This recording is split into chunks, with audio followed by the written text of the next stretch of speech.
membres et bureau, chacun, bah, ça 7 membres au total. Puis depuis hier, tout le monde qui Kamita Toussona a démissionné qui.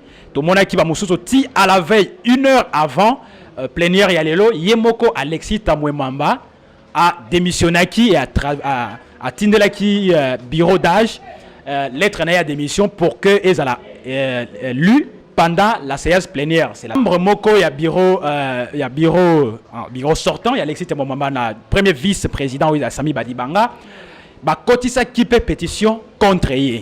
Parmi les pétitionnaires, mais les pétitionnaires exclusivement bah, cotisa qui pétition contre eux. Bah, y a quitté les lots. Alors, tant que Sengi, président bureau d'âge, a Senga qui que bah y a qu'autant bah grief, ils allaient reprocher na premier vice-président ya Sénat Sami Badibanga, bah pétitionnaire wana bah s'est présenté télé lots. Bah y a quitté donc ils se sont absentés. Sénateur à vie, ça signifie tout simplement que toute sa vie, il sera sénateur jusqu'à sa mort. Alors, Oyo Ezali, vous savez que Nathan et Kabila, tous les textes, ou presque un grand nombre, il y a des textes qui taillent sur mesure.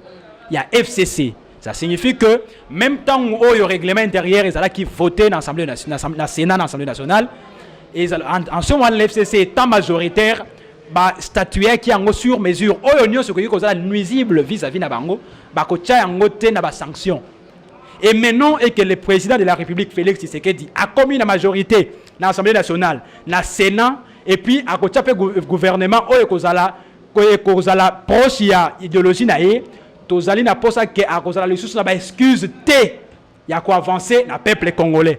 Lisou Likola, lisou 6 mois, tozo pesa bango.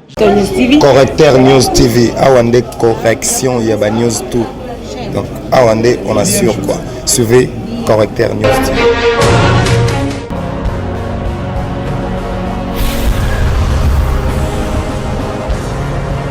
S'abonner massivement. Tu as vu Correcteur News avec Yemoko Rachou. Mbote na bino bandeko balandia Correcteur News TV, Rachula Caramel, na sepelaka vraiment makasi. Ya kweba ke boza ebele, bozo landanga de partout dans le monde, surtout na Djobou. Wana pena moteme kiti pio, ebi ke delido. Bakindo na Djobou kolanda babi le petit frère du général babi vandaka na ngwende na onye. Donc yonde partageaka kaka ba elema ya Correcteur News TV, Rachula Caramel na peso ba merci ebele. Na peso su papa nanga Sylvain Kitenge Yambo babi kuna na Afrique du Sud boza vraiment ebele Correcteur News TV bi kapona bino en tout cas merci ebele na Paris na bossa na raté Roger Moulenda Roger ML balobi l'empreinte digitale la mobile bato maman Rachel Ndoyi Asemeki na merci beaucoup na Londres boza ebele. L'autre sur l'actualité ya mboka. Actualité ya mboka ezani tolobaka soki actualité ezali toluka bato balobaka malamu bato ba manyola ka actualité pour que ba développer ba décortiquer nini ezali na mboka. Toyebi ke na Sénat mon mboka le président l'ex-président du Sénat Alexis Tamouemamba a démissionné Kastongola Sabino Bilili Nengele Kaki la bande ke na sima nga boko mona déjà nenge ko le kame na bi pona bino analyse azali analyste politique et pe mo panzi sangolo ko ngai na kombo ya Raf le bande ko Correcteur News TV première fois mon ayo on se présenter pour mon ayo pour message na bango pour bango ne ko bazala boy soki ka ko kei bande tinda ba message maman bengela sur Raf. Merci beaucoup confrère concert ngai comme ngai Rafat Kachunga nazali journaliste de formation analyste politique indépendant nazali mingi focalisé na oetali makambo ya question parlementaire et on a moqué na mokuse yango ane casquette nangai journaliste politique de questions parlementaires. De questions parlementaires yango to ko luka penza to développer yango to décortiquer yango penza to kota na mosisa na mozindo.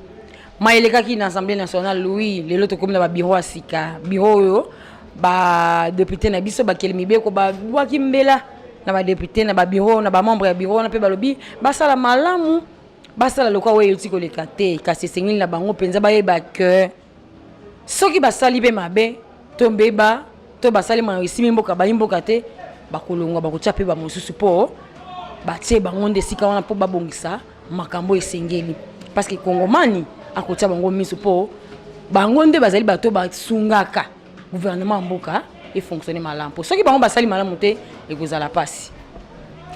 Effectivement, ndenge outi koloba actualité lelo na mboka na biso ezali dominé na o etala ki pétition na kati ya Sénat ya mboka na biso oyo ba sénateur ba kotisa ki contre ba membre ya bureau moko na moko ba kotisa ki ba pétition depuis semaine passée.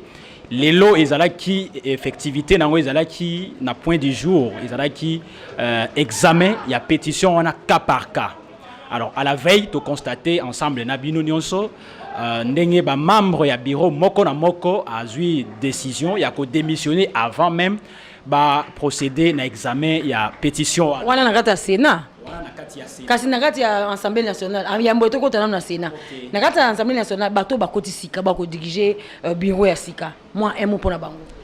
Effectivement on a kanisi ke o Italie Assemblée nationale bino moko boyebi ndenge nini to marché depuis plusieurs années je dirais 2 ans depuis que bureau o ezala ki to bengango bureau mabunda ezala ki en place o ebala ki ko vandila ba o nyonso ezala ki ba loi o ezala ki en faveur ya population en faveur ya peuple congolais soki ba kotisi yango ba député ba kotisi yango to banaki ko assister comme ki ba cousin na ye ya kiti ya ko vandela mais ba loi o ezali en défaveur notamment ba loi minaku o ezala ki a faveur na bango ya FCC to monaki ke ezala ki privilégié pour ba voter yango na parlement heureusement que peuple congolais azala ki miso ya kofungwama to legisa ki yango te mais maintenant to zala ki na bureau d'âge o ya Mosonkodia o ya zala ki a memi makamo lakisi il a fait montre ya sagesse wapi oyo ba conduire jusqu'à na kati ya bureau définitif na kanisi que c'est ça même makasi kuna na kenge effectivement na kenge kaka te ezali victoire ya peuple congolais parce que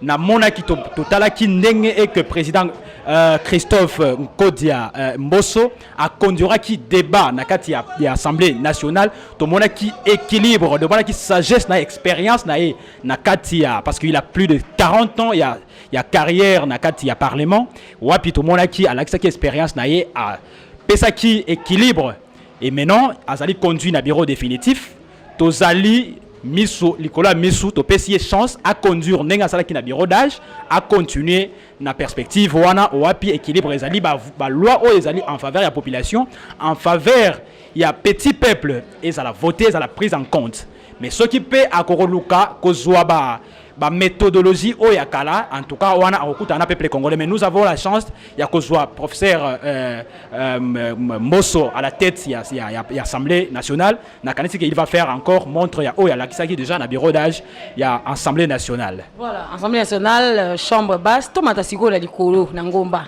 eska mayeko leka mapenza Alexis Momamba bitumbe bandaki nano pourquoi bitumbe bimaki na kati je crois que Izalaki ba pétitionnaire, il y avait un groupe de sénateurs de Naouti Koloba a déposé qui pétition na bango contre les bureaux, Izalaki bureau dans l'ensemble était membre par membre. Membre à bureau ça composé na 7 ça qui différemment dans parlement hein et parler du peuple et Assemblée nationale effectivement Izalaki baza composé bureau à Sénat ils a composé na 7 membres. Alors maintenant, il y avait des griefs oyo wapi ba pesaki par rapport à gestion na bango moko na moko ba kotaki pétition ba sénateur wana.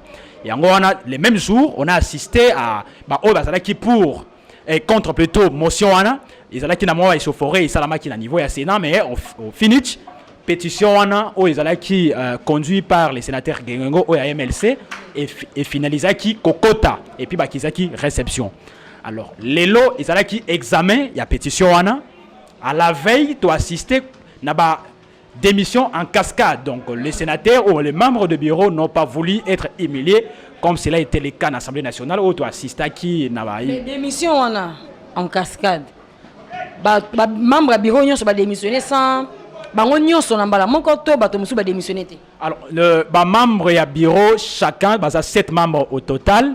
Oyo wapi depuis hier tout le monde qui Kamita Toussona a démissionné qui tout le monde qui va mususu ti à la veille 1 heure avant plénière ya lelo Yemoko Alexis Tamwemamba a démissionné qui et a tindela qui bureau d'âge lettre na démission pour que ezala lu pendant la séance plénière. C'est la chose qui a été faite par le rapporteur au bureau d'âge à Tangaki démission et puis l'assemblée plénière bazoaki acte il y a démission il y a président Alexis Tambwe Mwamba. Lelo maini ni leki kuna nakata Sénat.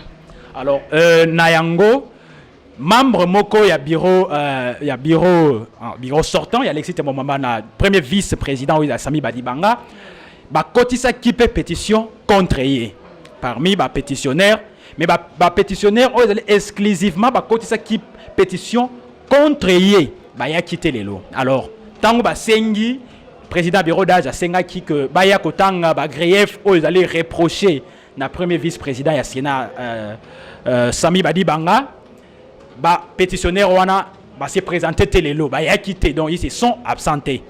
Alors il était maintenant question na président ya Sénat et à bureau d'âge a zoa une nouvelle disposition o ya zoa qui ezalé qui a voté parce que aussi longtemps que bango bazate a senga qui vote ya ba oyo bazali pour report ou pour examen il y a pétition contre Sami Badibanga ba o bazala qui contre P Bazalaki. Mais maintenant, ce qui était contre l'examen, Bazalaki nommerait la raison pour laquelle aujourd'hui, na clair, que parmi les 7 membres, il y a bureau, il y a Sénat, il y a Alexis Tamouimwamba, 6 Bakwei, Mokone Atikali Ezali, premier vice-président, Sami Badibanga, Oyoapi, à cause de la retenue.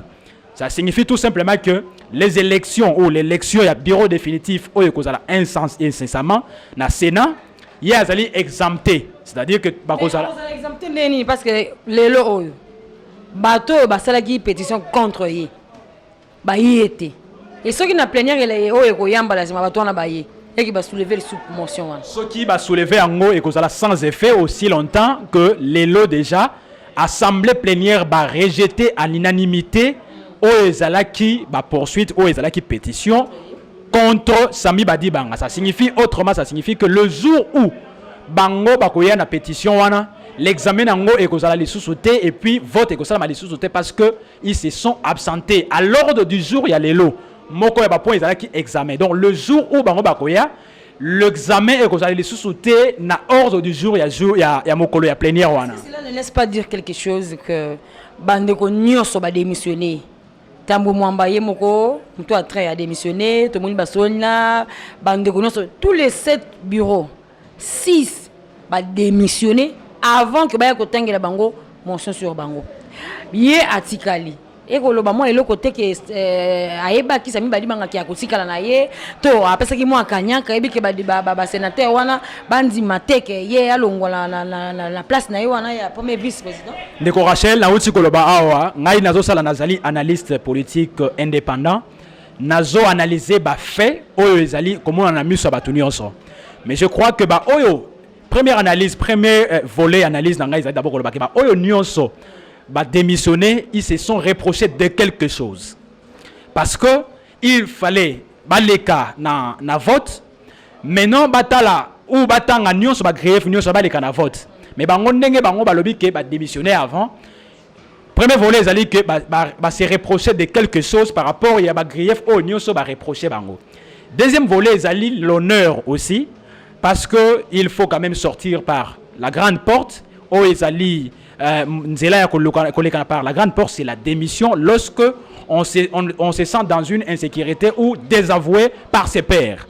Mais en ce qui concerne Sami Badibanga, premier volet, ça peut être qu'il ne se reproche de rien, ou encore maintenant il y a un nouveau vent qui souffle, qu'on se le dise, il y a une union sacrée. Maintenant, c'est un nouveau paradigme, ils ont semblé qu'on a conjugué, étant donné que Sami Badibanga fait partie à cette classe wana ou ce paradigme qui vient d'être mis. Sami Badibanga tikalité l'analyse kaka. A tikalité pour azana aska côté na maso union sacrée. Effectivement, yango nazo lo bango du fait que ya zali na kati ya bateau oyo wapi yo moko uti koloba ya union sacrée et que la majorité de sénateurs, parce que c'est une parenthèse que j'ouvre, les sénateurs Modeste Bati o wapi azali informateurs a utaki pe lobby ko pesa rapport au wapi elingi koloba que a une majorité absolue à niveau ya Sénat après Assemblée nationale union sacrée ezali siko majoritaire na Assemblée nationale na Sénat plutôt. La raison pour laquelle Sami Badibanga faisant partie ya moko ya ténor ya union sacrée, la raison pour laquelle il ne pouvait qu'avoir ses soutiens et en monaki tu as constaté toi-même qui était sur place. l'unanimité, il y a vote, il y a rejet, il y a pétition, ils allaient initier contre eux. Donc maintenant, c'est la loi de la majorité qui décide.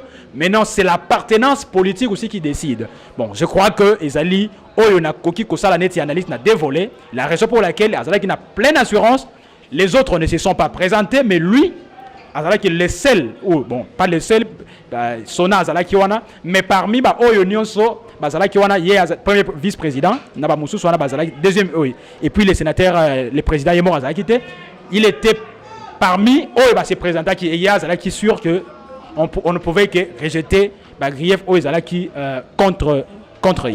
Alexis Tambouamba, président, ex-président Sénat. Jani Mabunda, ex-président de l'Assemblée nationale. Bazali, Moussou Zazali, député c'est national, honorable député. Alexis Tambouamba, honorable sénateur. Bakubanda ko assister na ba plénière normalement le quoi bandiko normal to ekozala boni. Effectivement, Bazali élu. Jani Mabunda Zali député national. Ça signifie que tant ba longoli na kati ya bureau atikali député, il faut aller à plénière ndenge ba député ne so bayaka. Tamwe mamba la même chose.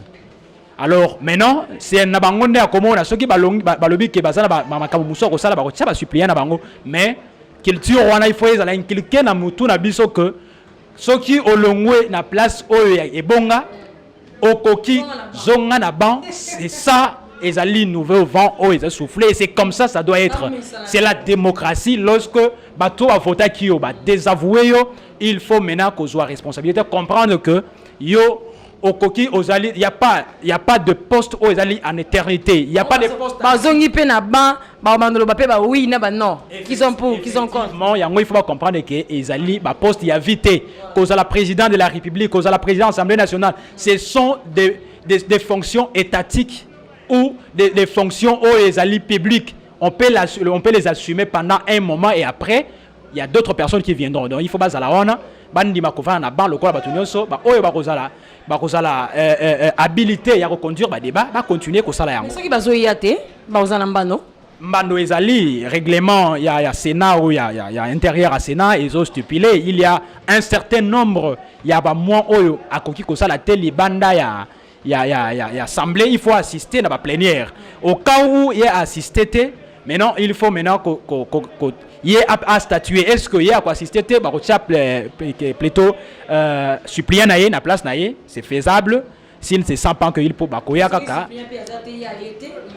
mbano ezali sanction ezali nakati ya moko ya article ya Sénat il faut maintenant peut-être que je n'ai pas en tête ici mais lorsque vous ne vous présentez pas au-delà il y a 6 mois mbano ezali suspension il y a moko ya suspension kozala peut-être nakati ya avantage au sénateur bazouaka invisible rémunération na bango il y a des sanctions aux allées prévues nakati mais le sénateur a vie Joseph Kabila Kabangi a assisté à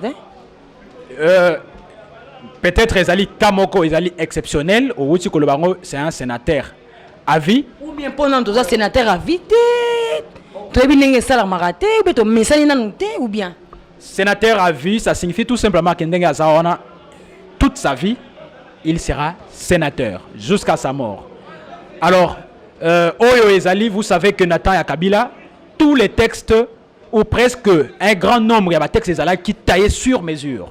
Il y a FCC. Ça signifie que même temps où Oyo règlement intérieur Ezali qui votait dans l'Assemblée nationale, dans le Sénat, dans l'Assemblée nationale, en ce moment, l'FCC étant majoritaire, statuer qui en sur mesure oyo ce que kozala nuisible vis-à-vis na bango bakotia yango te na ba sanction mais oyo kozali na avantage na bango bakotia yango na ba sanction la raison pour laquelle awa okomona ke ndenge zawana il a fait basali 6 mois qu'est-ce que je dis 2 ans il y a législature à se présenter une seule fois na une seule fois wana mbando jusque là il y a mbando moko ezalité contre ça signifie tout simplement que na kati ya règlement oyo basalaki batayaki yango po ezala na inconvénient moko te vis-à-vis ya Joseph Kabila oyo azali sénateur à vie.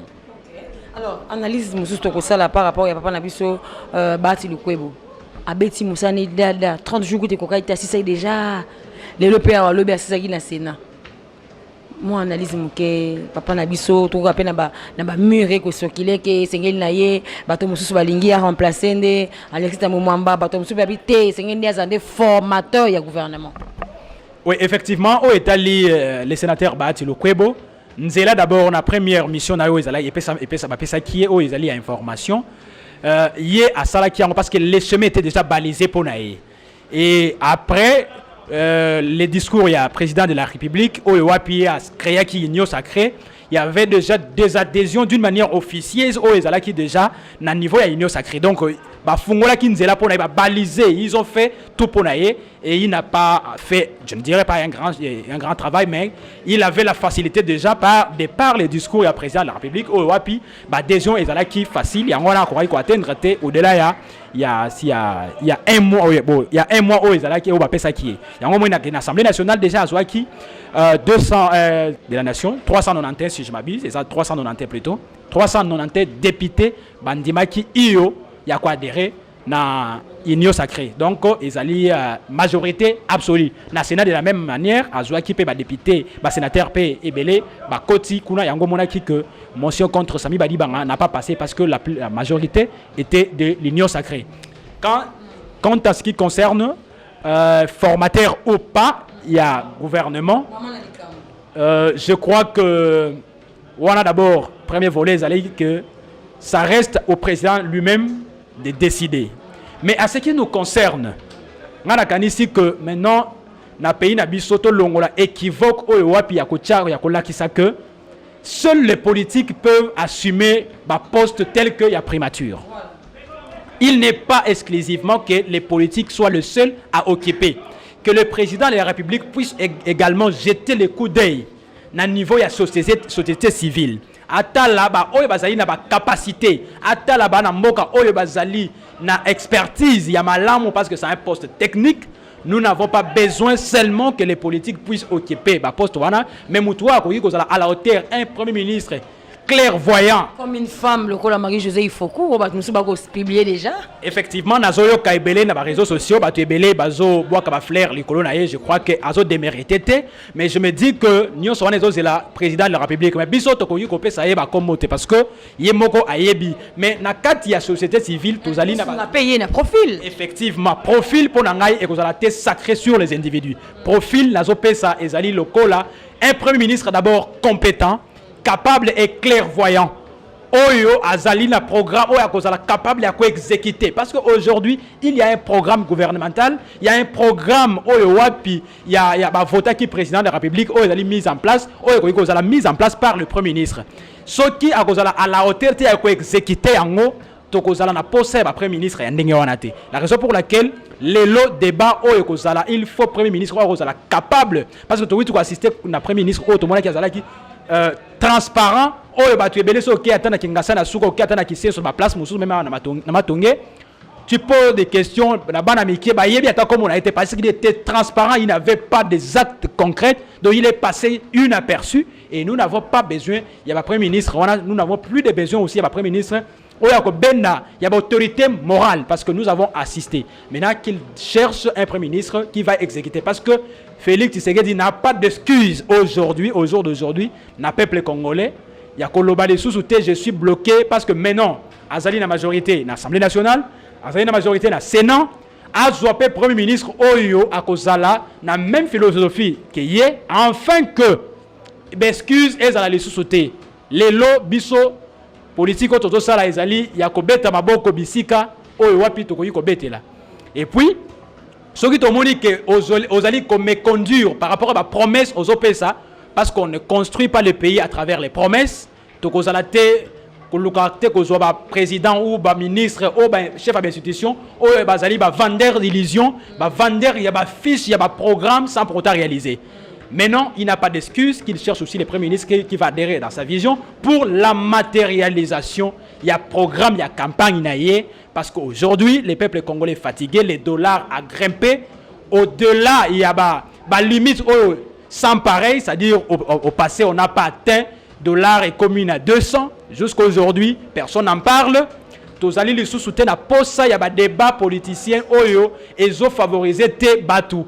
Tous les na poste, les lots, tous écolo ya Masangu et Mati tozana écolo ya Madeso et Bundina Madeso ezali ba 1000 francs et les ba 3000 francs tozana pour ça que au plus vite que possible que les gouvernements soient mis en place par rapport à critères on a oui ça awa en fait qu'il n'y ait plus d'excuses que makamunio soit là tout le monde a que dollar na biso production ezala tozana pour ça premier ministre technocrate et proactif afin que les taux de dollars soient revus en baisse, afin que les peuples aient le sourire. Parce que le premier chantier est que les peuples d'abord et que les social.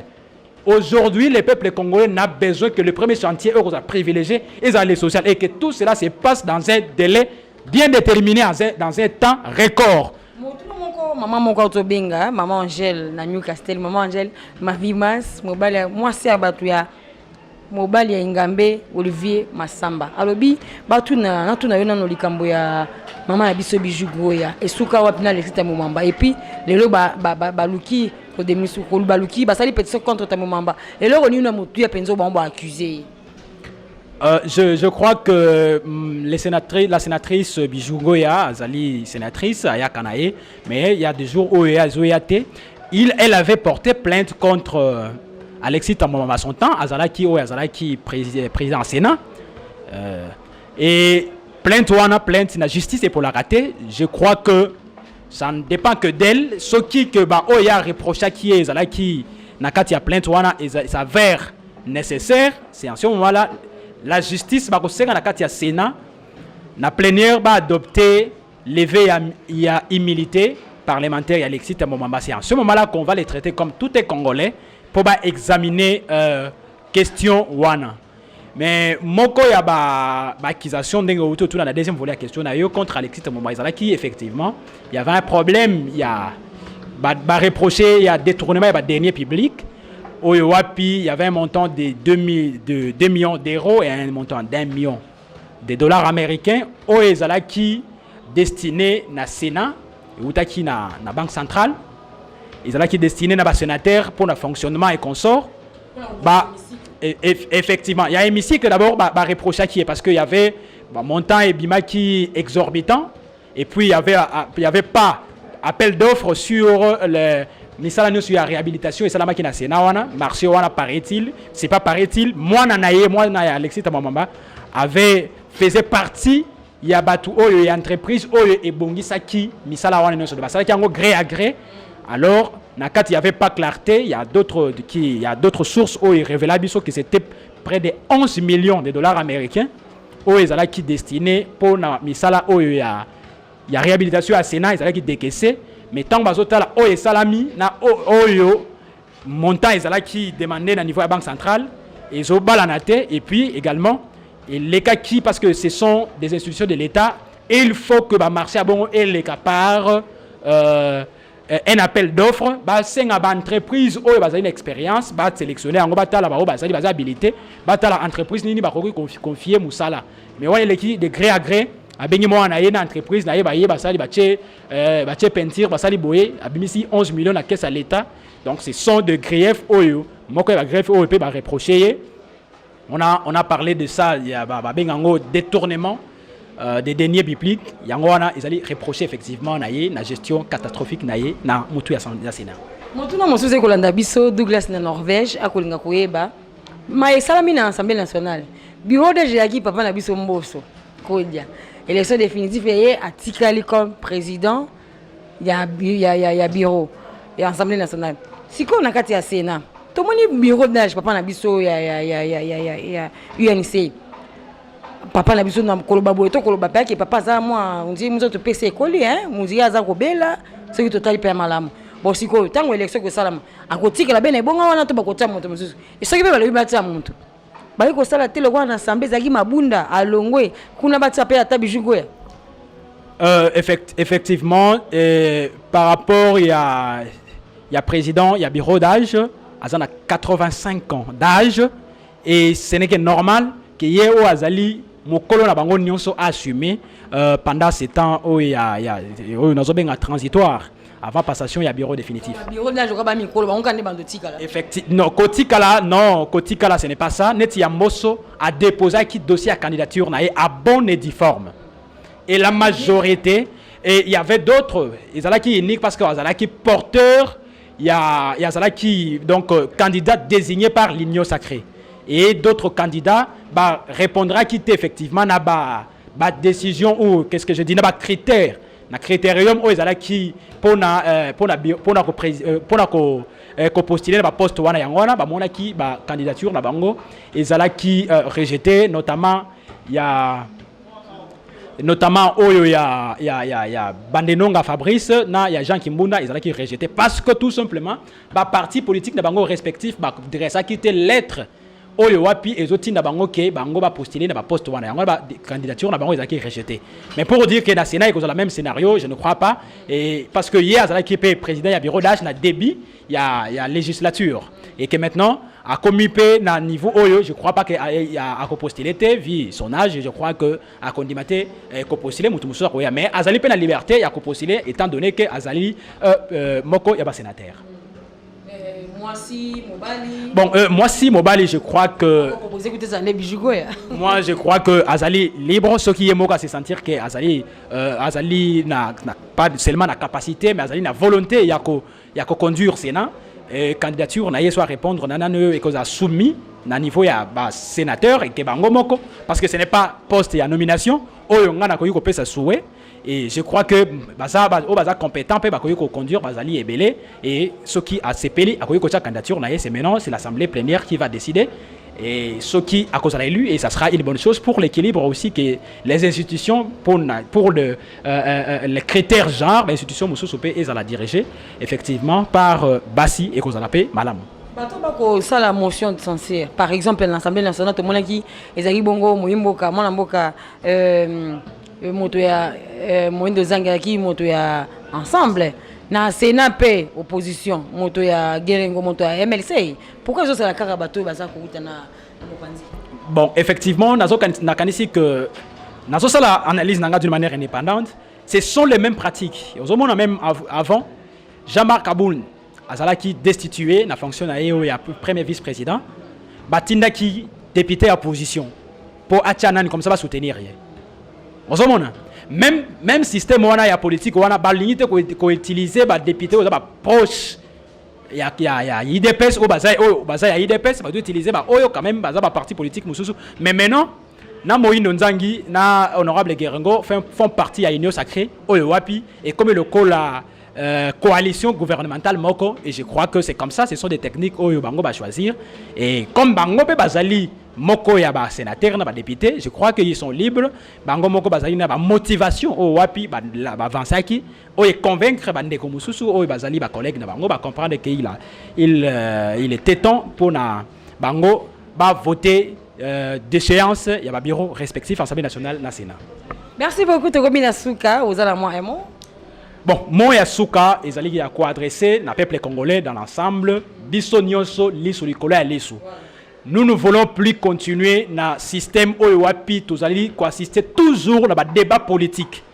Maintenant, il faut que tu quittes na niveau et débat politique pour à quand tu étaler le débat scientifique, le débat économique. Au moment que la plupart des pays, c'est qu'abisso le lot, avancer, longuer dans le débat politique, dans le débat économique, voir comment développer leur pays. Et maintenant, et que le président de la République, Félix Tshisekedi, a commis la majorité dans l'Assemblée nationale, dans le Sénat, et puis à côté du gouvernement, kozala proche ya idéologie nae, tozali na posa que à kozala les sous na excuse té, ya ko avancer na peuple congolais. Lisu likola lisu 6 mois tozo pesa bango, jusque parce que biso to patienté belé. 2 ans l'équipe boye ba excuse de se présenter. Tozana 6 mois, tozana ina jusqu'à la fin de l'année, ce qui tozo mona que ba signaux eza clarté pour répondre ba tout on ba na union sacrée ce que ba opportuniste et que ba kokite ko répondre na ba o ezali ba tante ya population biso nyonso lisu likola lisu to ko telemela ye ce ko senga ba marche to ko sala yango to koki jamais ko caresser qui que ce soit par le sens des poils donc yango wana mais ce que ça dit malamu to ko betela epé maboko. Merci beaucoup. Merci vraiment beaucoup. Dès qu'on dit bien qu'on a invitation à Bisso, je crois que les amba les bosso peut assoukati les canaux émission na carte correcteur news TV. Bande konyo surtout balinga correcteur news TV Rachula Caramel. Ba sepeli mingi koyoka yo penza pe analyse yo penza ya motuya. Outi bongo ko sala maitali bongo maeleka ki na Assemblée nationale pe na oye koleka na Sénat. Kasi vous continuez toujours critiquer là. Connecté, branché et ngana lo bagaboti kala toujours. Ce qui continue à groupe WhatsApp, surtout groupe WhatsApp village Molokai, Fatih Bétan, on est engagés. Merci Miss Léa, Oumba ma jumelle propre, n'ingo ça la promotion et correcteur News TV, n'en ça na bateau. Na ça ka maquillage kapa Miss Léa, ce que l'ingo ça maquillage tout pour la takitoko. Ils a pas Miss Léa. Merci Dieudonné Maweja derrière la caméra, merci na bande ko tout bolinga nga botikala kaka awa scotché. Correcteur News TV, Awande correction, il y a news tout. Donc, Awande, on assure quoi. Suivez Correcteur News TV.